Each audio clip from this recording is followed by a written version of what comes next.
The crowd pressed forward in restless waves, the sound of rolling suitcases and rushed footsteps echoing beneath the iron arches of the station.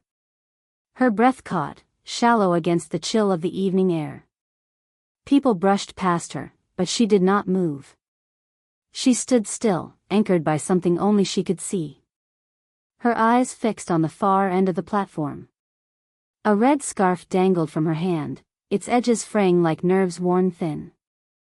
She twisted it once, then twice, around her wrist, as though the fabric might hold her together.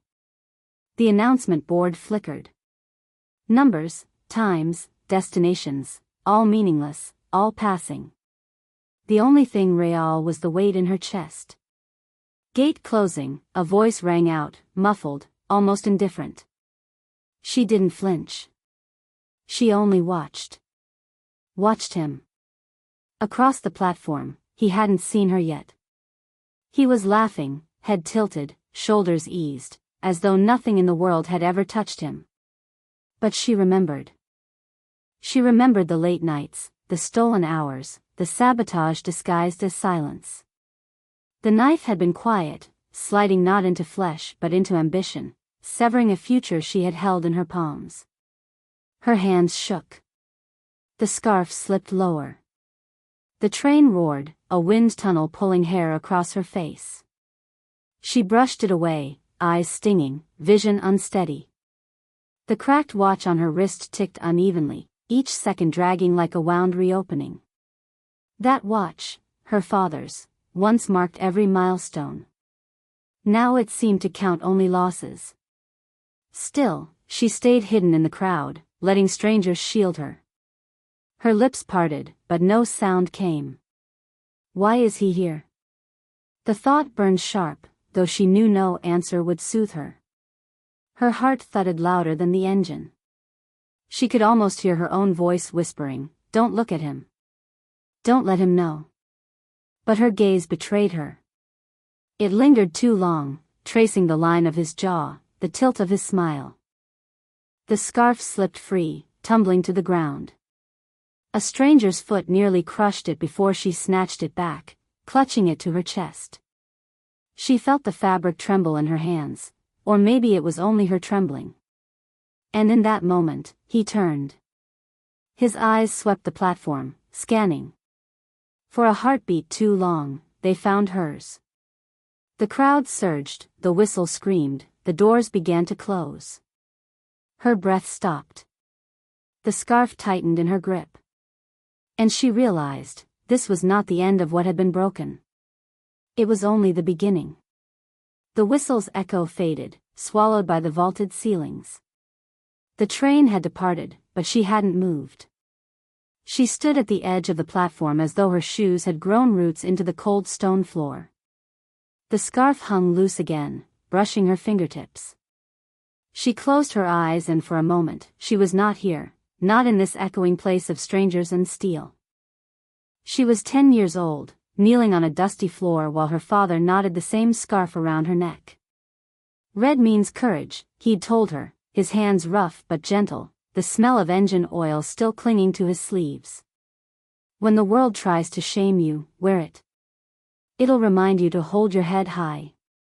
The memory stung, too tender for tonight.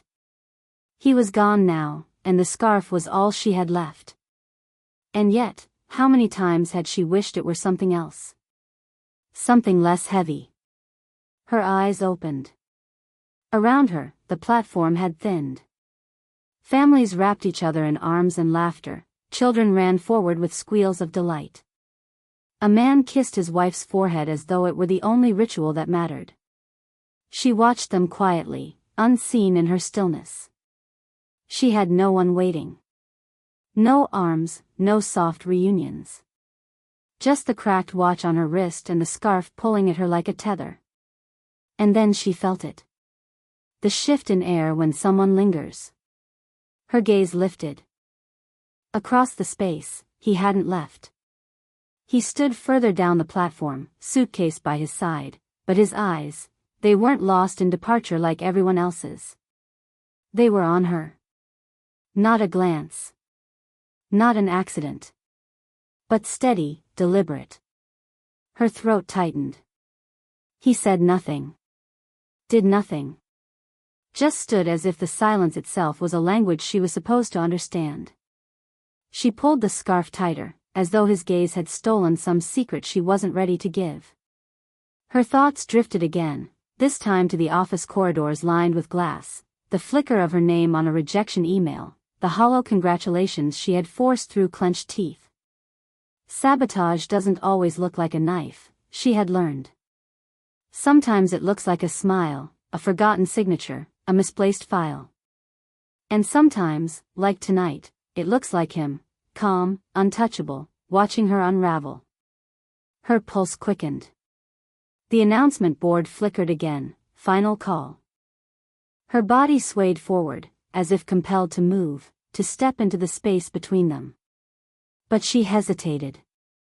For the first time, his lips curved. A smile, small, unreadable, almost questioning. It wasn't farewell. It wasn't welcome. It was something in between. And her feet froze, betraying her resolve, as the scarf slipped once more from her hands. The station lights flickered once, then steadied. A hush fell over the platform as the last train rattled out of sight. The air had shifted, heavier now, carrying the scent of rain about to break. She stood, scarf crumpled in her hands, eyes unwillingly tethered to him. He had not moved far. His suitcase rested against the wall, scuffed leather edges betraying years of travel. His shoes, once black, were dulled by streets and distances, the laces frayed like thread stretched too thin. When he bent slightly to retrieve a ticket that had slipped from his pocket, she caught the glimpse of something more. A corner of a photograph, tucked carelessly into his wallet.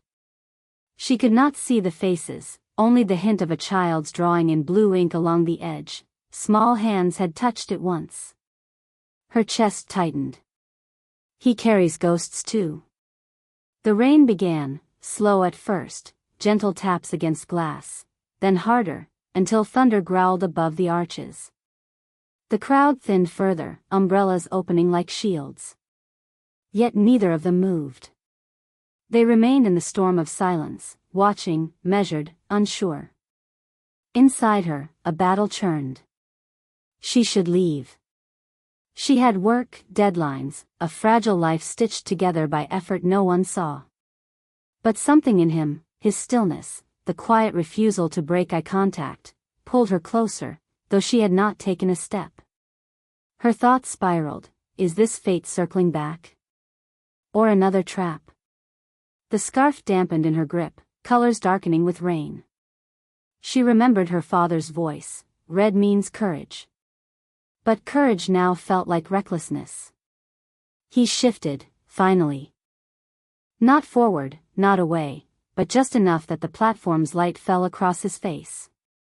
It revealed weariness carved deep, shadows beneath his eyes that no sleep could cure. He wasn't untouchable. Not tonight. For a breath, she felt mirrored, her loneliness, her exhaustion, reflected in him like glass too fragile to press against. And yet, the memory of his laughter across the room, the signature missing from her file, the way promotions vanish without explanation, all of it returned, pressing sharp against her ribs. She wanted to demand answers. She wanted to look away. Both desires coiled, impossible to separate. A voice announced the final departure of the night, echoing hollow through the near-empty station. She took a step back. His eyes followed. She turned, almost, ready to walk away. But then, softly, carried beneath thunder, came his first word. Her name. Spoken low, uncertain, almost human. She froze, caught between the rain and the silence, between past betrayal and something unnamed. And the question burned louder than the storm, what does he want from me now? She moved quickly, almost running. The rain lashed harder now, spilling through the station's broken panes and dripping onto the stone floor. Her shoes splashed through shallow puddles as she pulled the scarf tighter around herself, as if it could shield her from him, from everything. One more step. 2. She could vanish into the city night, dissolve into the faceless rhythm of strangers. But something dragged her back. Not his voice this time, not even the memory of betrayal pressing against her ribs. It was the way silence filled behind her, thick, unmoving, almost pleading. She stopped. Against her better judgment, she turned for one last look. He stood where she'd left him, suitcase by his side, rain dripping from his collar. And in his hand, she froze, was the scarf. Her scarf. She touched her own throat, bare now. She hadn't noticed it slip. But he held it, not tight, not careless either. Just enough to let it dangle, edges torn, colors deepened by rain. The scarf looked different in his grip. Less like a shield, more like a confession. A whisper cut through her mind. Some people carry more than just bags, they carry silence. Their eyes met again, and for a moment she thought the world had gone still. But the world hadn't stopped, it was only watching. A woman passing by muttered, "What a shame," her eyes lingering with quiet judgment, as though the scene between them was a performance of mistakes. A man waiting near the wall shook his head slowly, his glance saying what words did not, "Don't go back." Her chest heaved, caught between shame and defiance. She stepped forward, half a step, no more. Her voice came raw, unsteady. "Why?" The question cut through the noise, though it wasn't enough. He didn't answer immediately. Instead, he lifted the scarf slightly, rain dripping from its edge. "Because you dropped it," he said at last. But the words felt heavier, carrying meanings beyond cloth. Her lips parted, but no reply formed. She wanted to scream, to demand the truth buried beneath his stillness.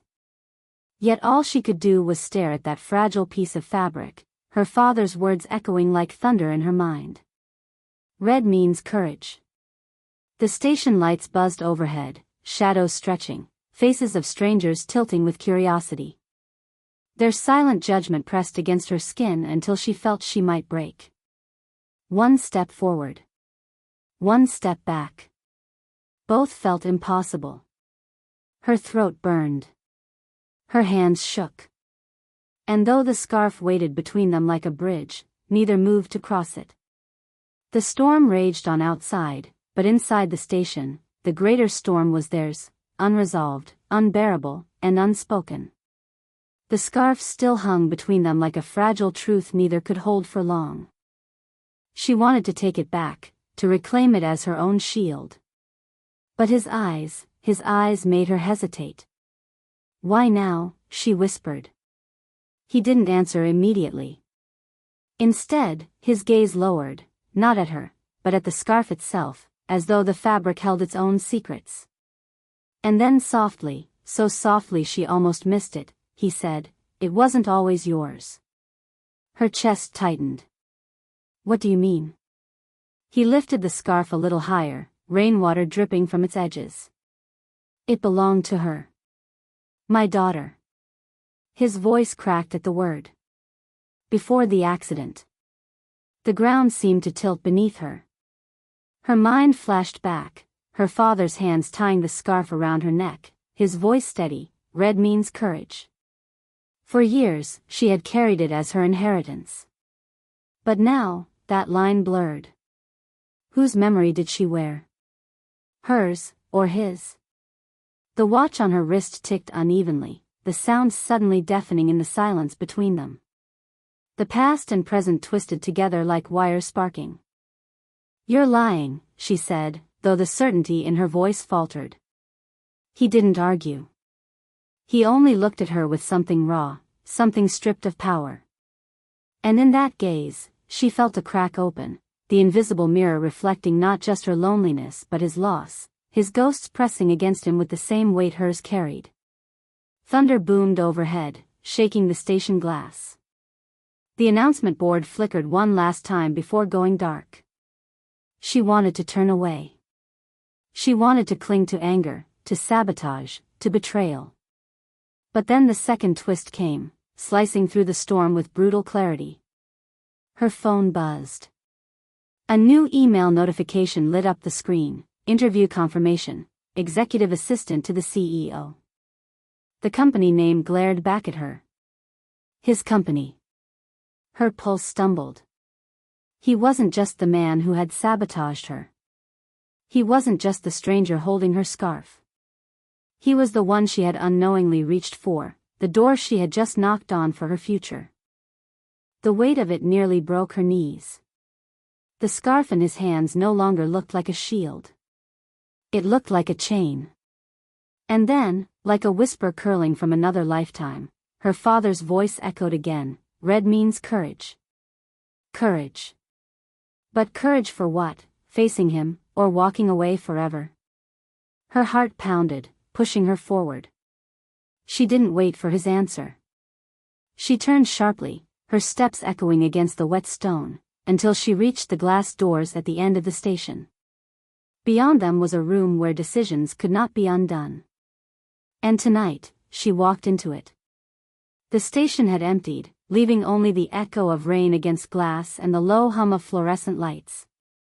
She stood at the threshold of the boardroom beyond the doors, her scarf still in his hand, her chest rising and falling as though each breath might shatter her. He followed, not quickly, but with the steadiness of someone who had nothing left to lose. When he stepped inside, the world felt smaller, like the air itself bent to the weight of what was unspoken. Her voice cracked the silence. Why me? For a moment, he didn't answer. His jaw tightened, his hand closing over the scarf as though he feared it might vanish. Then at last, his words came, low and deliberate. Because you remind me of her. The air shifted. Her knees nearly buckled. She searched his face, desperate for a lie, a crack, anything to make it less cruel. But there it was, the truth, raw and cold. He hadn't chosen her for her talent, her struggle, her worth. She was a shadow of someone gone, a ghost stitched into the fabric of her ambition. The scarf trembled in his grip. Slowly, he extended it toward her, a final offering, or perhaps a burden passed back. She wore it the day I lost her. And when I saw this, his voice broke. I couldn't stop myself. Her fingers hovered over the fabric. She should take it. It was hers. Her father's gift. Her courage. And yet, now it felt drenched in another history, one not hers to carry. She stepped back. No, she whispered. It doesn't belong to me anymore. The refusal cut deeper than she expected. It was sacrifice, of memory, of inheritance, of the shield she had clung to all these years. For the first time, she stood without it, trembling but bare, her father's voice no longer an echo she needed to survive. The rain outside softened, the thunder fading like a distant war finally spent. His eyes searched hers, confusion mingling with grief. Then why stay? She swallowed hard. The cracked watch on her wrist ticked unevenly, reminding her that time had already taken too much. Because not every stranger you meet is meant to stay. Some are just here to remind you what you're strong enough to leave behind. He flinched, as if her words were sharper than the betrayal she had once blamed him for. For a moment, they stood suspended in silence, the scarf lying abandoned between them like a bridge neither chose to cross. Then, with a final breath, she turned. The weight of the station pressed behind her, the doors ahead opening into the wet night. She didn't look back. Behind her, he remained, clutching emptiness, watching the woman who had once been a mirror now walk away as her own reflection. And as the city swallowed her steps, only one truth remained, haunting in its simplicity. Not every stranger you help is meant to stay, but some leave you changed forever. The night had quieted by the time she stepped out of the station. The storm had passed, leaving the streets slick and shining under broken streetlights. Her footsteps echoed softly, not hurried, not lost, just present. She walked without the scarf. For the first time in years, her neck felt bare, exposed to the wind. And yet, instead of shivering, she felt lighter, as though she had been carrying a weight that was never truly hers. The city moved on around her, taxis splashing through puddles, couples leaning into each other under one umbrella, a shopkeeper rolling down a shutter. Life did not pause for her story. It continued, indifferent and infinite. And that, strangely, gave her strength. At home, she opened the drawer of her small wooden desk. Inside lay the cracked watch, still ticking its uneven rhythm. She set it gently beneath the warm glow of her lamp. The scarf, damp from the rain, she folded carefully, not as armor now, but as memory, and laid it beside the watch. Together, they rested, a past she had carried, and a past she had let go. Her father's voice brushed against her thoughts, softer now, not a command but a comfort. Sometimes love is not romance, it's recognition. She closed the drawer, exhaling as though sealing something sacred. The silence in her room was not empty, it was steady. Later, she found herself by the window, watching droplets chase each other down the glass. Across the street, she saw a young girl laughing as she tried to balance on the edge of the curb, her mother calling out to be careful. That laugh struck something inside her, not envy this time, but a quiet hope. Her reflection caught in the window. For the first time, she didn't look like someone waiting to be chosen, or someone chasing what was stolen. She looked like someone who had survived. She pressed her palm against the glass, the cool surface grounding her. The station, the scarf, his eyes, everything blurred into memory, no longer sharp enough to wound. The night whispered, not with thunder but with stillness. A beginning disguised as an ending. And as she turned from the window, one thought lingered, refusing to dissolve. We never know if we meet people to heal them, or to be healed by them.